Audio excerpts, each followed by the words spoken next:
Oxelo Skateboard thar chu hi mu thiang hianin thar ania win khan lo thenga step deal atanga ka chania mid 5 back 5 bearings amanga chun akia hian wheels a hianin 54mm anga chunin man hi sangthum 2999 ni ka ni instruction menu tana engemo paperwork hi size 7.75 ania zao zong thuizong sezong timela hi 31.5 ani ama sa khan nei khan compare na nei taila masa ka bot ni kha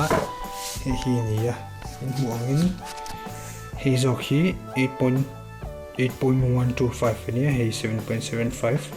inches ania asezong hi chu in thawna omvok lowa asezong ai chen an chen reng ni skateboard lui khania aniam jok chan chu tu na hin hey in ho theng hin wheel si kala khade ya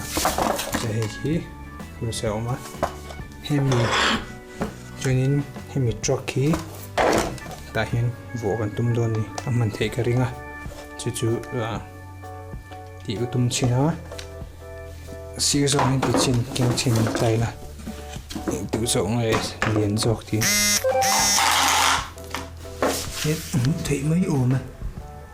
lien jok chu mo so tin gil tak in ting taila hei hi 8.125 inches ania hei hi 7.75 anh thằng chị một thầy mấy ổn mày thằng khoan hiếm mà sẽ em mua hình thằng nãy em anh này là tuổi ngay là hay 7 ply maple thôi nè 50% Canadian maple nè hay rồi chứ 100% Canadian maple nè em sẽ thêm là thằng chân chú hay hi chiên hay mò bù đủ chua này chiết vào này thì cái chả này chân